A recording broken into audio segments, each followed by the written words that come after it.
But across the day, another reception on the streets of London. Well, on one thing, the British Foreign Office, these protesters, of course, and a host of human rights groups and charities are agreed, and that is that under Sheikh Hasina's Awami League government, Bangladesh's record on human rights in terms of torture, disappearances of people who are politically inconvenient has deteriorated seriously. Rasul Sharia lays the blame squarely for that at the Prime Minister's door. It's 100% Sheikh Hasina's personal responsibility, because once you run in a governance in the country, anything goes missing, any sort of corruption, that all goes to the Prime Minister, definitely. Including human rights abuse? Including human rights, of course, yes. She arrived this afternoon for a speech on development in central London. Inside, the question so many Bangladeshis ask. Prime Minister, what do you say to international NGOs who accuse your regime of suppressing human rights? That's a grave concern. What do you say to them? I would really ask you to respect... But you're not taking questions from the British press. I've taken one question so far. Not from the British press. The Prime Minister has to go. We have You're refusing to answer that question, Prime Minister? Well, I'm sure you can answer that question. I have a woman in the You're back refusing here. to let us ask the question. That's what's happening here. So, the shame of Bangladesh. In Manchester, university lecturer Salman Al-Azmi studies pictures of his brother, who was abducted in the Bangladeshi capital a year and a half ago. 30 armed police, civil clothes men, saying that they're from the detective branch. They came, they, came inside, terrorized everyone, severely beat up our caretaker. It was a terrible situation, and then they found him in one of the flats, and they took him, blindfolded him, took him in a car, and since then we have absolutely no news about him. He simply disappeared. He's completely disappeared. You can cross Britain and find similar tales. In London, we caught up with Abra Ilyas. His father, a former opposition MP, disappeared almost. There was a white van which stopped in front of our car and saw my dad getting picked up by some people. He got picked up, my driver got picked up as well, and our car was left open in the road in the middle of the night.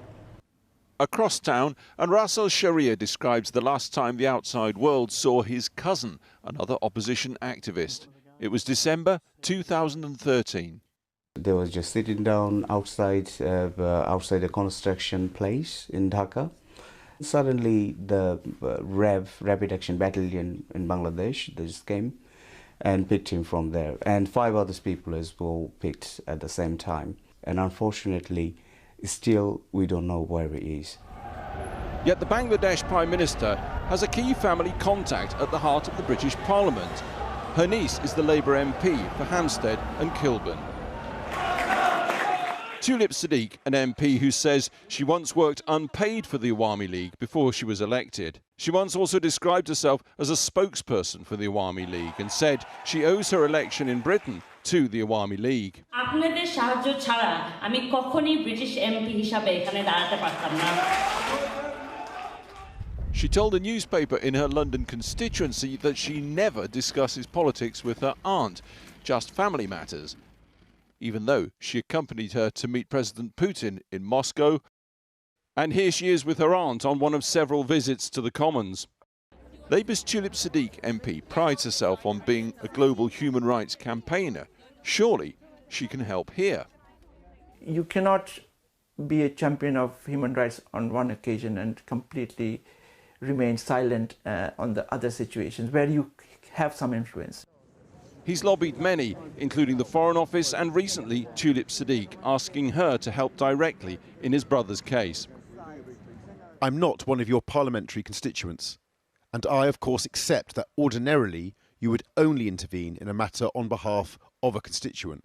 However, I write as a plea for help, as given your relationship with the government of Bangladesh, you are better placed than anyone to make the necessary inquiries and perhaps assist in bringing about the end to the harrowing situation that my family and I find ourselves in. Rasul Sharia also wrote again begging for help in his family's case. Her aunt is the Prime Minister, running Prime Minister in Bangladesh. and she has got very good influence over the Bangladeshi politics.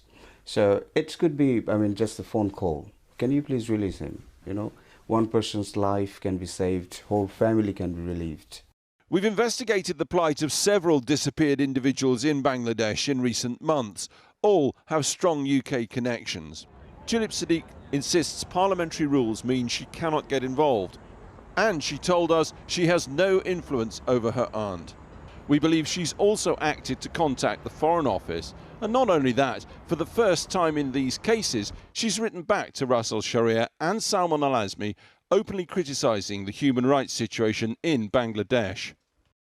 I deplore the use of extrajudicial detention and any human rights abuses anywhere in the world, including Bangladesh. I understand and have sympathy for the plight of anyone whose loved ones disappears in such a way.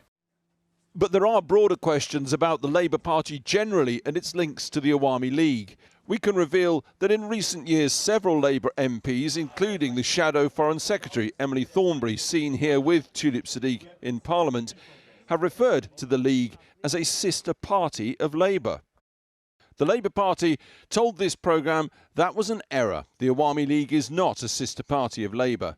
The MPs simply got it wrong, they said.